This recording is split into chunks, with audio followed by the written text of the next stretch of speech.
안녕하세요. 강승환 씨입니다. 반갑습니다. 오랜만에 뵙습니다. 제가 작년 12월 3일, 그러니까 윤석열 씨가 비상계엄을 일으킨 다음부터 컨텐츠를 올리지를 못했어요.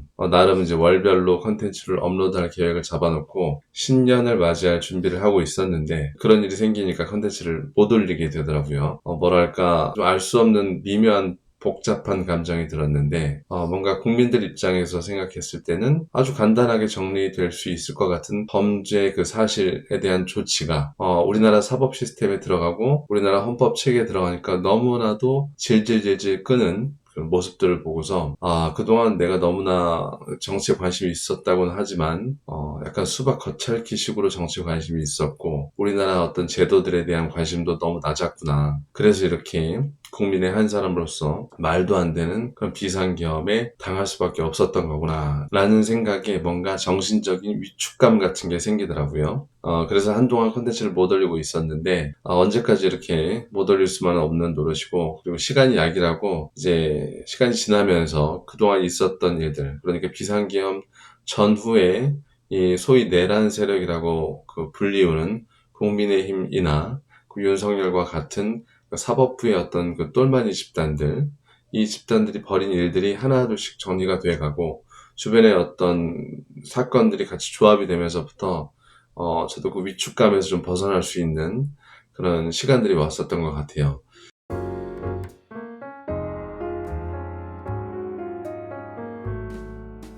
자, 그러면 5개월 만에 제가 업로드하는 콘텐츠는 어떤 콘텐츠일까요? 바로 책 소개입니다. 제가 뭐 책을 엄청나게 많이 읽는 사람은 아니지만 국내에서 꼭 읽어야 한다는 책은 읽으려고 노력하는 입장이기 때문에 그러한 사람의 입장에서 소개해드린 책이고요. 그리고 이번에는 특히 좀 상징적으로 징비록이라는 책을 준비해 왔습니다. 징비록은 뭐 잘 아시다시피 조선시대의 정치가이자 학자인 류성룡 선생님께서 임진왜란을 겪고 나서 그 처절한 마음을 담아서 후대에는 이런 일들이 생기지 않았으면 좋겠다는 마음으로 쓴 책이죠. 그런데 이 징비록이라는 책은 너무나 우리나라에서는 상징적이고 유명하고 잘 알려진 책이기 때문에 이 내용을 전문가도 아닌 제가 전달을 하게 되면 분명히 뭐 재미도 없고 그리고 전문적이지도 않기 때문에 실수를 범할 수 있어서 저는 이 책, 그러니까 이 책은 이제 홍익출판사에서 출판한 책인데 이 책을 좀 소개를 할까 합니다. 제가 이제 도서관 가서 도서관 안에 있는 징비록 책 중에서 어느 것이 나한테 맞을까 하고 좀 봤을 때는 저처럼 역사에 대해서 관심은 있지만 그렇게 깊숙하게 알고 있지 않은 일반 대다수 사람 같은 입장에서는 이 책이 가장 그 눈에 와 닿았습니다. 목차 구성이라든지 책의 구성, 그리고 부록의 어떤 구성들을 봤을 때는 이렇게 역사 입문가들, 그리고 평상시에는 징비록에 관심이 없었다가 어떤 계기를 통해서 임진왜란 당시 어떤 일들에 대해서 관심을 갖게 된 사람들 입장에서는 입문하기에, 그러니까 역사적 사실에 입문하기에 가장 좀 좋은 책이 아닐까 싶어서 이 책을 소개해드릴까 합니다. 자, 그러면 카메라를 데스크 뷰 모드로 전환을 해서 본격적으로 책을 소개를 해드릴게요.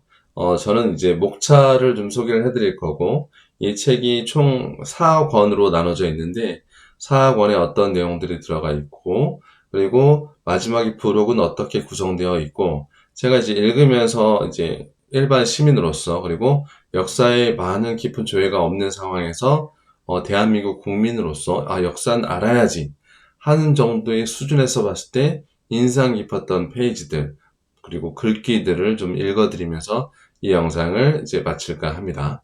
그러면 데스크 뷰 모드로 전환을 할게요.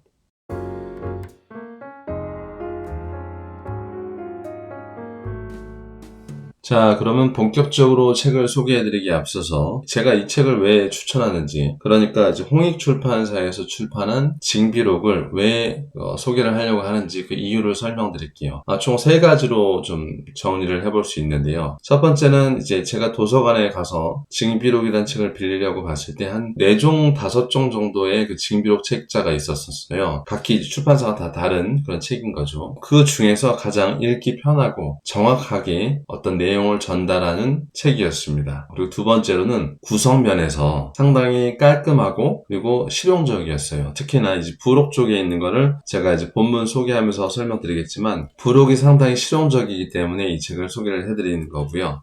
그리고 세 번째는 이제 이 징비록이라는 책이 아까도 말씀드린 것처럼 조선시대의 학자이자 정치가인 류성룡 선생님께서 임진왜란을 겪고 그 처절한 마음을 담아서 다시는 이런 일이 생기면 안 되겠다는 마음으로 집필하신 책인데, 류성룡 선생님께서 기록하신 내용이 각 권별로 쭉 이어지다가 권의 마지막 부분에서는 이 역해자분들, 그러니까 이 책을 출판하신 그 출판사의 역해자분들께서 한 권의 내용을 일목요연하고 알기 쉽게 정리해 놓은 파트들이 있어요. 그 권별로 다 있는데 그 정리한 부분이 상당히 도움이 많이 됐습니다. 왜냐면 아무래도 역사에 큰 관심이 없고 이제 징비록이란 단어를 어떻게 들어가지고 좀 읽어보려고 하는데 책을 펼치자마자 어려운 이야기들이 나오고, 그리고 뭐 옛날 그 어떤 직책들, 그리고 옛날 어떤 상황들이 막 그냥 시기별로 쭉 나열이 돼 있으면 솔직히 읽기 어렵거든요. 그렇게만 되어 있으면. 근데 그거를 그때는 이런 일은 이러이러해서 일어났고 그거는 이런 연유가 있었고 그때 누구는 이랬었고, 요거를 잘 설명해 놓은 것이 권별로 이렇게 한 챕터별로 붙어 있으니까 저처럼 역사에 관심은 있으나 그렇게 조예가 깊지 않은 사람이 읽었을 때는 많은 도움이 됐던 것 같습니다. 이렇게 총 3가지 이유를 들어서 이 책을 소개를 해드립니다.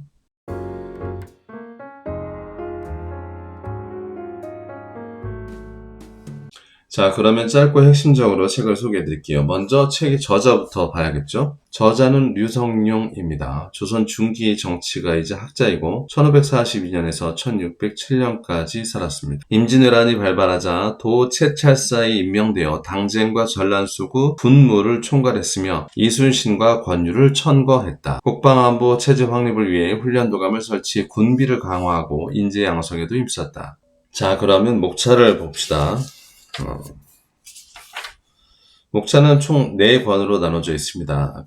조선시대나 옛날 책들은 인쇄술이 발달하지 않은 시기에 출판을 해야 되기 때문에 내용 대비 책의 두께가 지금보다는 현저하게 두꺼웠다고 하죠. 그래서 하나의 어떤 그 내용을 담고 있다고 하여도 그것을 권으로 쪼개서 이렇게 출판하는 일이 많았다고 합니다. 그래서 이것도 4권으로 구분이 되어 있고요. 제가 서두에 책 소개를 왜 하는지 3가지 이유를 드렸는데, 그 중에 하나의 이유가 이 권별로 이 책을 하신 분들, 3명의 역해자분들이 하셨는데 그분들께서 이제 알기 쉽고 이해가 빠르고 전달이 빠르게 정리해 놓은 파트가 권 마지막에 들어가 있어요. 그 부분이 이제 역사에 어떤 관심이 좀 없어서 역사 지식이 좀 낮거나 이제 그런 분들, 저 같은 사람들, 그런 사람들이 읽기에는 접근성이 상당히 좋았습니다. 그리고 마지막에는 이제 권 4 이후에는 놓고 잡기라고, 이제 이 책을 쭉 쓴 다음에 이제 더 할 말이 좀 남아있을 거 아닙니까? 그런 내용들을 좀 모아서 추스려 놓은 것이 놓고 잡기라고 보시면 될 거고요. 이 부록은 이제 징비록, 그러니까 류성룡 선생님이 쓰신 징비록 자체는 구성되어 있지는 않지만, 구성되어 있는 내용이 아니고 이 책, 그러니까 홍익출판사에서 출판한 이 책이 만든 부록인데요. 제가 앞서 설명드린 것처럼 실용적으로 잘 구성해놨다는 게 이 부록의 부분입니다. 그래서 류성룡, 임진왜란, 징비록 연표, 등장인물 관계도, 임진왜란, 정유재란, 전투일지 등등이 이렇게 잘 정리가 되어 있습니다. 자, 다음으로 이 차례 옆에 징비록 깊이 읽기라고 이렇게 세션을 줘서 이렇게 주제를 줬어요. 그래서 1번부터 17번까지, 예를 들면 첫 번째, 일본의 호전적인 속성을 꿰뚫어본 신숙주의 해동제국기, 이렇게 주제를 줘서 이 책을 한번 읽은 다음에 또 한 번 읽을 수 있는 사람들이 있을 거 아니에요?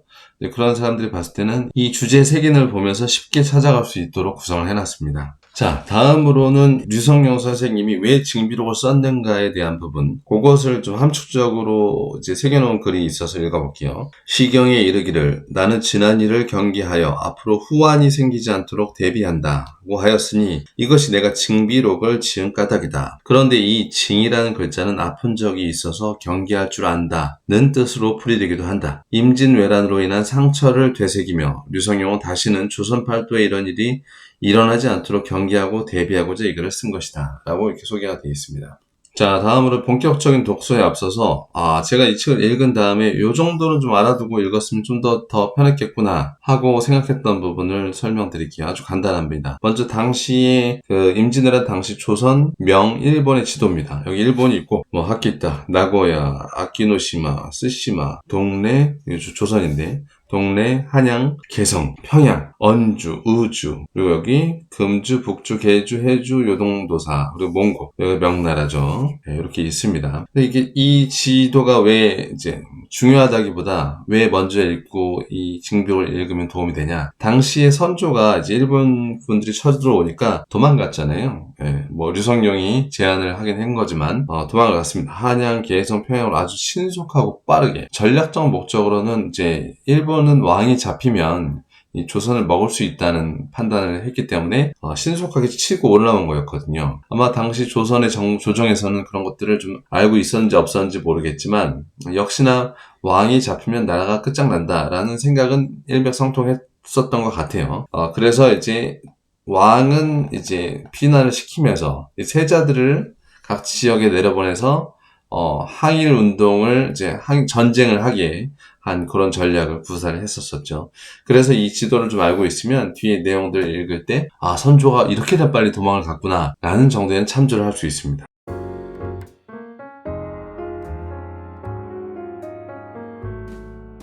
자, 그러면 지금부터는 권별로 빠르게 책을 소개를 해드릴게요. 제가 좀 인상 깊게 봤던 부분을 위주로 빠르게 쳐나가도록 하겠습니다. 지금 비록 권 1은 어떤 내용을 담고 있느냐, 임진왜란이 일어나기 전까지 어떤 징후들에 대해서 이야기를 담고 있어요. 그리고 또 일본의 반응, 명나라의 반응, 이런 것들을 담고 있습니다. 물론 이제 조선의 당시 상황에 대해서도 유성룡 선생의 시선으로 본 어떤 준비 사항이라든지 문제점들도 잘 설명이 되어 있습니다. 제가 인상 깊게 봤던 부분은 바로 47페이지의 진관제도와 재승방약의 차이, 지역방어와 대인방어 이 부분인데요. 쉽게 말해서 적들이 공격해 올 때 진관제도는 여러 가지 진을 놔두고 이제 어떤 하나의 진이 무너지더라도 다른 진들이 살아있으니까 유기적으로 적의 공격에 대해서 방어할 수 있는 어떤 시스템이고, 재승방약이란 제도는 전통적인 어떤 방어 체계였는데 진들이 딱 있는 것들은 똑같아요. 근데 다만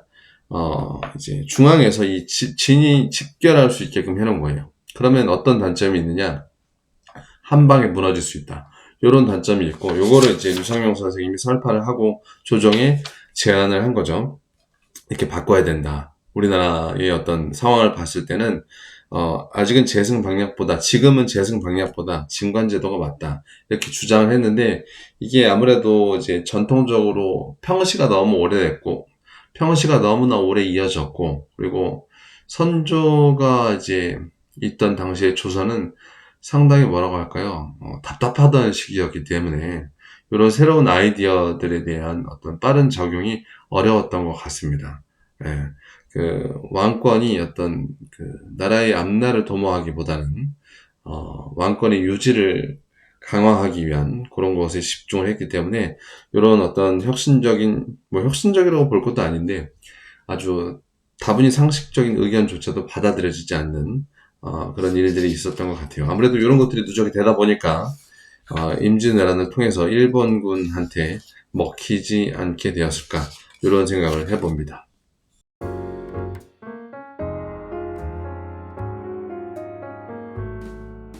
자, 다음은 징비록 권 2입니다. 징비록 권 2에서는 선조가 계속 도망가는 이야기, 그러면서 이제 평양성이 이제 일본군에 의해서 점령당하고, 공성전에서 이제 실패를 하고, 그리고 이렇게 계속 비열한 모습으로 선조가 도망가면서 막 요리조리 조리돌림 당하고 있을 때, 전국 각지에서 일어난 의병들이 일본군을 부분 이제 격파를 하고, 그런 이야기들이 흘러나갑니다. 그리고 무엇보다 이제 권위에서는 이순신 이야기가 나오게 됩니다.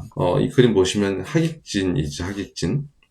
이게 이제 수군의 전법이 아니라 보병의 전법이기도 한데, 요거에 대한 이야기가 나옵니다. 잠시 짤막하게 읽고 가볼게요. 우리가 또 아는 이야기이기 때문에 읽어볼게요. 우리 군이 죽 버려서 하객진을 치고 깃발을 휘두르며 북을 치고 고함을 지르면서 일시에 나란히 진격한 다음 크고 작은 총통들을 연속적으로 쏘아대어 먼저 적선 세척을 쳐부수니 왜군들이 사기가 꺾여 조금 물러났다. 여러 장수와 군주들이 환호성을 지르면서 발을 구르고 뛰면서 기세를 올려 왜군들을 무찌르고 화살과 탄환을 번갈아 발사하여 적선 63척을 불살라 버리니 남은 왜군 400여 명은 배를 버리고 육지로 올라가 달아났다. 조선 선조실록 25년 6월 21일입니다. 이 권이에서는 어떤 부분을 느낄 수 있냐면 정말 당시 조선은 정말 아무것도 아니었구나. 뭣도 아닌 나라도 아닌 정말 허수아비 그 자체였구나. 왕조들이 왕조란 것들이 그냥 호의호식하면서 먹고 놀아나기에 그친 곧다구 수준의 나라였다 라고 보시면 될 것 같고, 그런 참 가슴 아픈 뼈 아픈 그런 느낌적인 느낌이 옵니다.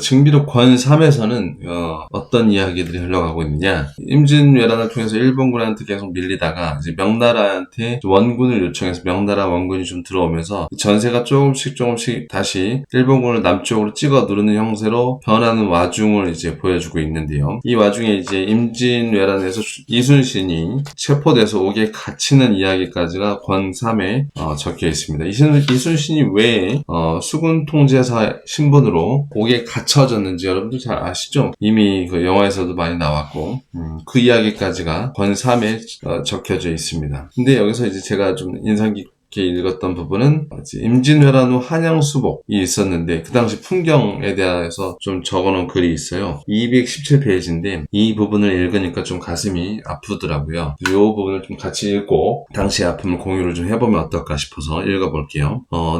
여기서 내가라는 건 류성룡 선생이죠. 내가 명나라 군대를 따라 한양에 들어와 보니 성 안에는 남아있는 백성이 101명도 되지 않았고 살아남은 자들도 모두 굶주리고 지쳐서 얼굴빛이 마치 귀신 같았다. 그때 날씨가 매우 더웠는데 죽은 사람과 죽은 말의 시체가 곳곳에 그대로 방치되어 있었다. 썩는 냄새가 성 안에 진동을 하니 길을 지나는 사람들은 모두 코를 막고 다녔다. 관청과 민가는 모두 없어졌다. 숭례문 동쪽부터 남산 주변 일대에 왜군이 거주하던 지역만 조금 남아있을 뿐이었다. 종묘와 경복궁, 창덕궁, 창경궁 3곳, 그리고 종로의 각종 관청, 큰 길 북쪽에 있던 성균관과 사학 등은 모두 불에 타서 사라지고 재만 남았다. 소공주 댁도 외의 장수 우키타 히데이에가 머무르던 곳이었기 때문에 남아있었던 것이다. 다시 말씀드리지만 임진왜란 후 한양수복 당시의 한양의 풍경입니다. 아주 잔인한 그런 참혹한 풍경을 이제 기록해 놨죠. 자, 권 3에서 제가 마지막으로 인상 깊게 읽었던 부분은 도요토미 히데요시 강화 조건과 협상 결렬의 전말입니다. 이 챕터는 이제 평양성 전투 이후에 조명연합군과 일본군의 전투가 소강 상태에 접어들고, 그리고 이제 벽제관 전투에서 이여성, 그 명나라 장수 이여성이 이제 패배한 다음에 전투 의지가 소멸된 상태에서 이제 약간 뭐라고 할까요? 일본군과 조명연합군의 어떤 대치 상태가 계속 이어지게 되는데, 여기서 이제 일본군은 아무래도 이제 식량이 없기 때문에 군수품이 이제 단절이 됐기 때문에 약자의 입장에 설 수밖에 없었고, 이런 상황에서 도요토미 히데요시와 이제 조명연합군이 강화를 하게 되는데, 이 도요토미 히데요시가 이때 적어내린 일본의 강화 조건 7가지가 아주 인상 깊어서 이거를 좀 함께 읽어볼까 합니다. 자, 일본의 도요토미 히데요시가 조명연합군, 그러니까 명나라한테 이제 주로 이야기를 한 강화 조건인 겁니다.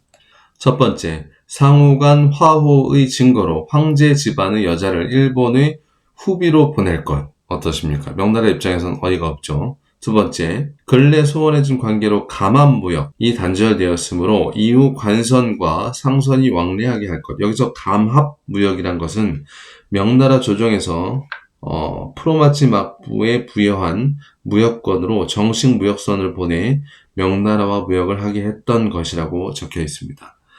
세 번째, 대명과 일본의 화호가 변함없을 것이라는 뜻을 양국의 조정 대신들로 하여금 서약하게 할 것, 문서로 남기자.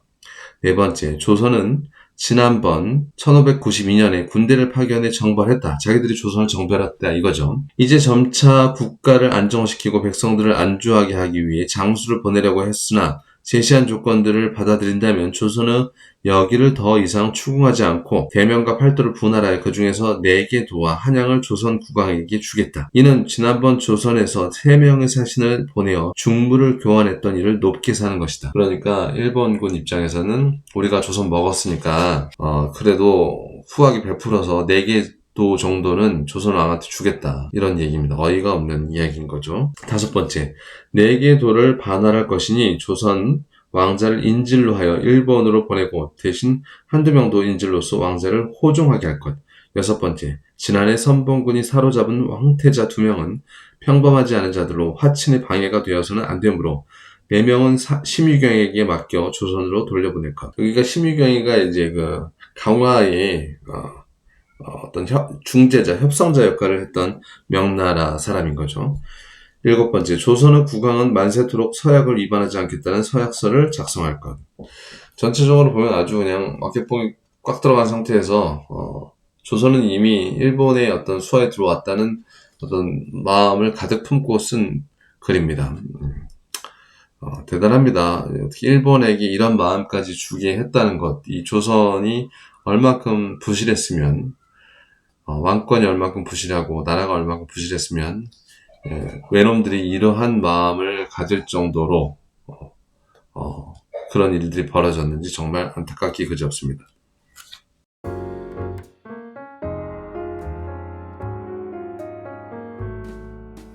자, 마지막으로 징비록 권사에서는 이순신 장군이 다시 통제사로 부임을 하게 되는 일련의 과정을 흘러가고 있고, 그러면서 다시 정유재란이 일어나게 되고요. 마지막으로 이제 끝부분에는 이순신이 어떤 사람인지, 그리고 왜 죽었고 어떻게 죽었는지를 유성룡 선생님의 입장에서 기록하게 된 내용들이 좀 들어가게 되고요. 제가 권사를 읽고 선조에 대해서 이렇게 한 문장을 적었어요. 뭐라고 적었느냐? 정유재란을 대하는 선조와 아첨꾼들의 행태, 그러니까 원균을 삼도 수군 통제사로 임명하고 이순신을 병사로 강등시키고 원균이 무능력으로 7천량 해전에서 대패하고 모든 해군의 역량까지 초기화시키자 다시 이순신을 삼도 수군 통제사로 임명한 선조의 하는 짓이 윤석열과 국민의힘과 같구나, 뭐 이런 정도의 내용을 적어놨습니다. 이렇게 권사가 흘러가게 되고 징비록 권사의 마지막은 통제사 이순신은 전쟁터에 있을 때 밤낮으로 엄하게 경계하여 갑옷을 벗은 적이 없었다라는 글귀로 이제 끝을 맺게 됩니다.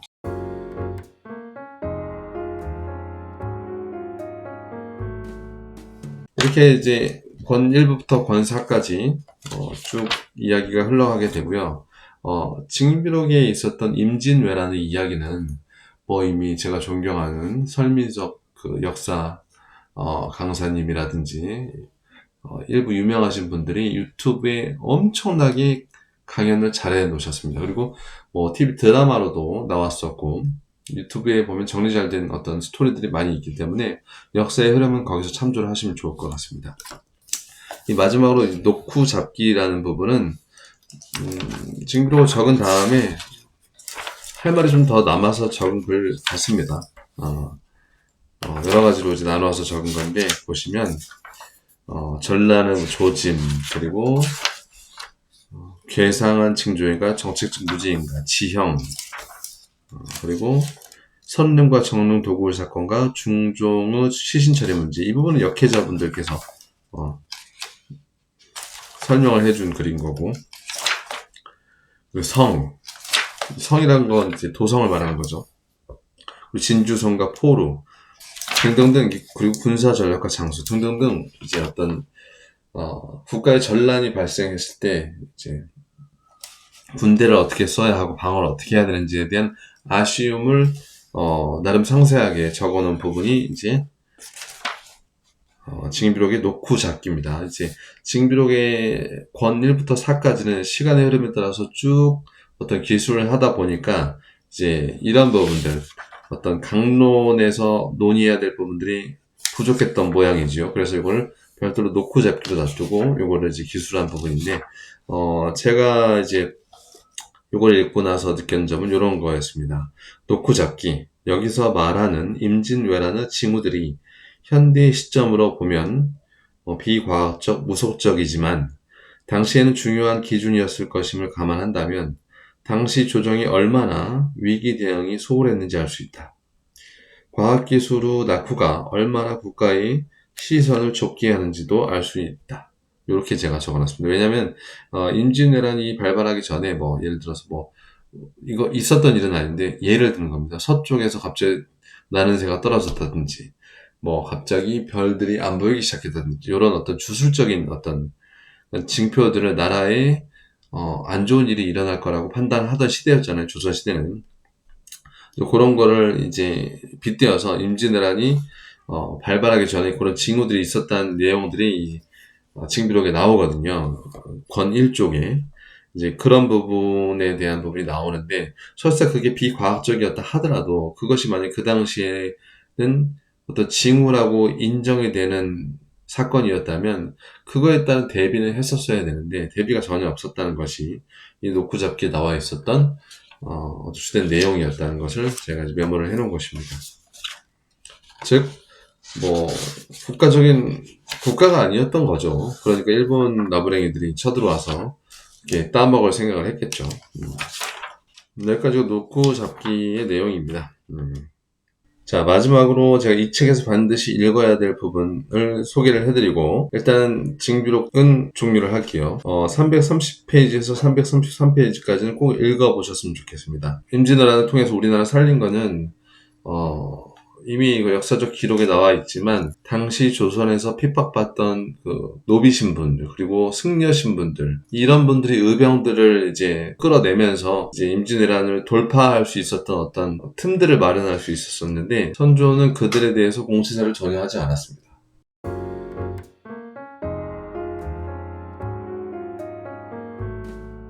마지막으로 징비록의 부록 부분입니다. 되게 실용적이라고 했던 부분인데 먼저 류성룡 임진왜란 징비록 연표가 이렇게 시기별로 쭉 구성이 되어 있어서 시기별로 어떤 사건이 있었는지를 찾아볼 수 있게끔 잘 구성을 해놨습니다. 두 번째로는 징비록 등장인물의 관계도가 있어요. 여기 보시면 명나라 사람도 등장하고 우리가 알 수 없는 당시의 어떤 인물들의 이름도 많이 등장하기도 하고 그 각각의 직책들도 많이 등장하게 되는데 솔직히 좀 헷갈리거든요. 그런 것들을 이제 쭉 나열해놔서 어느 정도는 좀 정돈을 하고 머릿속에 생각을 정돈하고 이야기를 볼 수 있게끔 구성을 해놨습니다. 그리고 일본 인물까지도 잘 구성을 해놨고 명나라 인물도 이렇게 해놨습니다. 그리고 임진왜란과 정유재란의 전투 일지까지 잘 정리를 해놨어요. 그러니까 저처럼 역사에 대해서 관심은 있지만 해박한 지식이 없는 사람들 그리고 역사에 대해서 좀 입문 수준의 어떤 정보를 얻고자 하는 분들이 읽기에는 상당히 좋은 책이라고 볼 수 있겠습니다. 이렇게까지 책을 간단하게 설명드렸고 마지막으로 총평을 하면서 영상을 마무리하도록 하겠습니다. 감사합니다.